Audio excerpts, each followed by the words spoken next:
महाराष्ट्र में एक भक्त रहा करते थे अपने माता पिता के, नाम था उनका पुंडरीक। एक पुंडरीक नाम के भक्त थे। वो अपने माँ बाप के इकलौते बेटा थे। जब उनका ब्याह हुआ तो उनकी पत्नी बड़ी दुष्ट थी। वो अपने सास ससुर पर संदेह करती थी कि मेरे सास ससुर ने पैसा लिए रखा है, दिया नहीं। एक दिन क्या हुआ, पुंडरीक के माता पिता को लगा कि अब बेटा मेरी सेवा नहीं करता, तो बोले चलो काशी चलते हैं, वहीं मरेंगे, भजन करेंगे।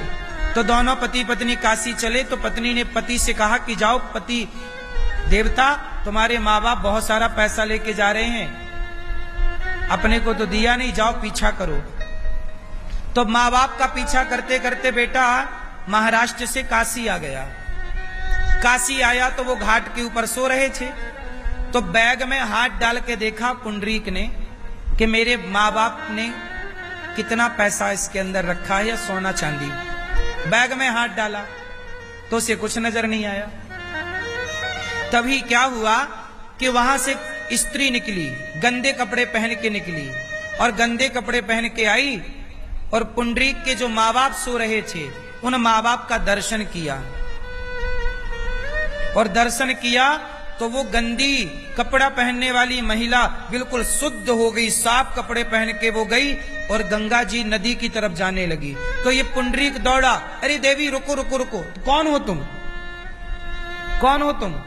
तब उन्होंने कहा कि बेटा मैं गंगा मैया हूं। गंगा मैया? तो आप मेरे पिता के पास क्यों आई?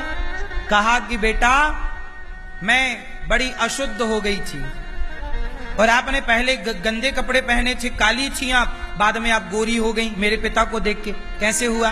तब गंगा मैया बोली कि जब से तू काशी आया है तब से मैं अशुद्ध हो गई। तेरे जैसा नालायक बेटा जो अपने बाप की सेवा करता नहीं, माँ बाप पर संदेह करता है, तुम जैसे नालायक बेटा जब गंगा स्नान करते हैं तो गंगा अशुद्ध हो जाती है, गंगा भी अशुद्ध होती है।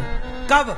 अब सोचिए, गौरी गोपाल वृद्धाश्रम में जो वृद्ध माएं रहती हैं, अब जिसने अपनी मां को घर से निकाल दिया हो, ऐसा बेटा जब गंगा नहाने जाएगा तो इन पापियों के स्पर्श से गंगा अशुद्ध हो जाती है। तब गंगा मैया बोली कि तेरे जो माँ बाप हैं वो बड़े भक्त हैं भगवान के, और जब मैं गंगा मैया जब मैं किसी भक्त का दर्शन करती हूँ तो मैं मुक्त हो जाती हूँ उस पाप से। तुम जैसे पापी नहाते हैं मैं अशुद्ध होती हूँ, और कोई भक्त का दर्शन कर लेती हूँ तो मैं शुद्ध हो जाती हूँ। तब पुंडरीक को बड़ी ग्लानि हुई, हे भगवान मैं इतना पापी हूँ, मैंने अपनी पत्नी के चक्कर में मैंने अपने बाप पर संदेह किया, माँ पर संदेह किया, चरणों में गिर पड़ा आधी रात को, माँ क्षमा कर दो। माँ बोली क्या हुआ बेटा? माँ मैं अपराधी हूँ, मैंने आपकी सेवा नहीं की, मैंने आप पर संदेह किया, आपने मुझे जीवन दिया, जन्म दिया। माँ बाप को उठाकर ले गया घर, और इतनी सेवा की माँ बाप की कि माँ बाप थूकते तो बर्तन लाके नहीं, अपनी हथेली पे माँ बाप का थूक ले लेता, और बड़ी निष्ठा से बूढ़े माँ बाप की सेवा करता। एक दिन द्वारिकाधीश रुक्मणी जी के साथ भोजन करके दोपहर में वॉकिंग कर रहे थे, टहल रहे थे। तो भगवान बोले मुझे जाना है आज एक भक्त के दर्शन करने। तो रुक्मणी मैया बोली हमें भी ले चलो। अरे आप मत जाओ, नहीं नहीं हमें। तो रुक्मणी जी भी चली गई। कन्हैया बोले मैं आ रहा हूं अभी। तो आज द्वारिकाधीश कहां गए? पंढरपुर गए। और पंढरपुर गए तो कुंडली के घर में आंगन था, तो आंगन पे खड़े हो गए कमर में हाथ रख के, और आवाज लगाई, ए कुंडली,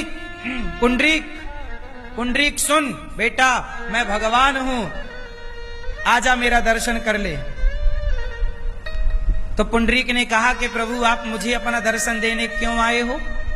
बोले तू अपने माँ बाप की सेवा करता है, तूने माँ बाप की सेवा इतनी निष्ठा से की कि मैं बड़े बड़े साधु संत जो दिन रात मेरा ध्यान करते हैं, मैं उन साधु संतों को इस तरह सुलभ नहीं हुआ, पर तूने माँ बाप की सेवा की, मैं बिक गया तुझ पर बिक गया बेटा, तू मेरा दर्शन कर।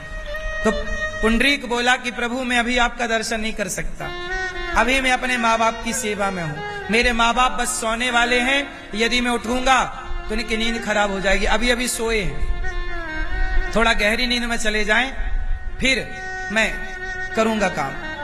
तब एक ईंट उठाई और ईंट फेंक दी भगवान की तरफ, तो कहा कि तब तक आप इस ईंट पे खड़े रहो। आज भी पंडरीनाथ जी ईंट पर खड़े हैं। और भगवान जब उसके माँ बाप सो गए तो वो अपने माँ बाप को सुला कर कर्तव्य करके आया और भगवान जी का दर्शन किया। भगवान जी ने कहा, पुंडरीक तुमने माँ बाप की सेवा की है, तुम युगों युगों तक जाने जाओगे, बताओ मैं क्या करूं, तुम क्या चाहते हो।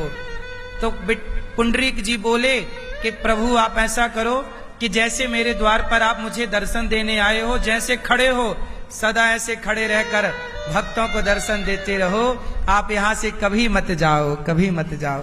भगवान बोले तथास्तु। आज भी भगवान उसी जगह पर जस के तस खड़े, उन्हीं का नाम है विट्ठलनाथ जी, उन्हीं का नाम है पंडरीनाथ जी। बोली विट्ठलनाथ भगवान की।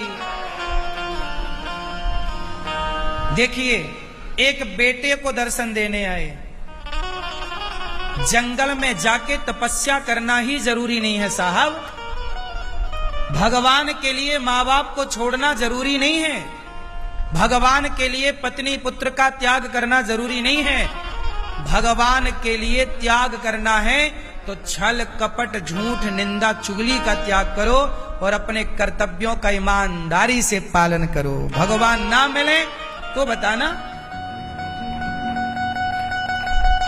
जहां हो वहीं आएंगे, तुम्हें कहीं नहीं जाना।